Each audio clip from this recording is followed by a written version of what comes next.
যখন আমি নামাজে দাঁড়াই তখন শুনতে পাই যে আমার 2 ছেলেকে মারপিট করতে, আমার মেয়ে তাকে সে দৌড়ে চলে যায় সেখানে আমার মেয়েকে সেখানে অনেক হেনস্থা করে। আমি আদালতে মামলা করাতে তারা আমার হুমকি ধুমকি দিচ্ছে এবং ঘর বাড়ি ছাড়া করার জন্য হুমকি দিচ্ছে, বিচারে বসার জন্য হুমকি দিচ্ছে। ব্রিজে ছিলাম, ব্রিজে থেকে যাওয়ার পরে দেখি আমার বাইরে গামছা পেঁচাইয়া মাটিতে শোয়া রাখছে, আমি মনে করছি মরে গেছে। এবার আমি যাওয়ার পরে মনে করেন আমাকে 3-4 বার মারছে, মারার পরে আমারে মারছে দুঃখ নাই, কিন্তু আমার বোনকেও মারছে। আমার বোনও অনেক খারাপ কথা বলছে, আমাকে মারছে, আমার বোনকে হেনস্থা করছে। এই কারণে আমরা এলাকায় শ্রীনগর থানায় একটা মামলা করি। মামলা করার পরে এখন বর্তমানে আমরা এলাকার ভিতরে থাকতে পারতেছি না, আমাকে মারার হুমকি দিচ্ছে রাস্তাঘাটে। আমি ক্লাস 9-এ পড়ি, আমার নাম সুস্মিতা।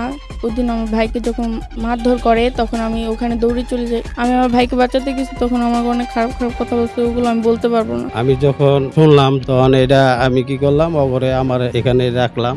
আমি নিজেও দুঃখ প্রকাশ করলাম যে জিনিসটা দেখলাম, আমি জিনিসটা মিথ্যা। পরে আমার কাছে আবুল শিকদার বিচারের প্রস্তাব পাঠায় যে বই আত্মীয় স্বজন, আমরা তো আত্মীয় স্বজনই। আমি দোকানে বসে রয়েছি, আমার ওয়ার্ড মেম্বার আর মনির আর আব্দুল রব আর নাসির খান ইসরাফিল ওরা ডাইকা নিল বাগান নেওয়ার পরে 5-6 জনে পাছন থিকা আর গলার দিয়ে গামছা দিয়ে আব্দুল রব আর নাসির আর যে সুমন গলসাতে একটা রান্না নিচে ফালাই দিয়া নিচে লাইতেছে আর মারছে, ঘুষাইছি। পরে মাইকপাড়া যাইতেছি খিদা দোকান থেকে বাকি আনতে, মাইকের দোকানে খাই। পরে এমনটা নদী পাড়া নিয়ে যাচ্ছে, আমার পর আমার কই তোর পাইছি তোর চোখ উড়ালাম তো আমি কাকা আমার ভিক্ষা দেয়, আমি করুন না। তোর একটা রাস্তা আছে, কি রাস্তা আমি কোন ওই শিশিরা আমি একজন ভালো জীবনটা কি জানো না, আমার জীবন তো নষ্ট করা লাগবে, টাকা পয়সা দাঁত তোরে আমরা চালামো।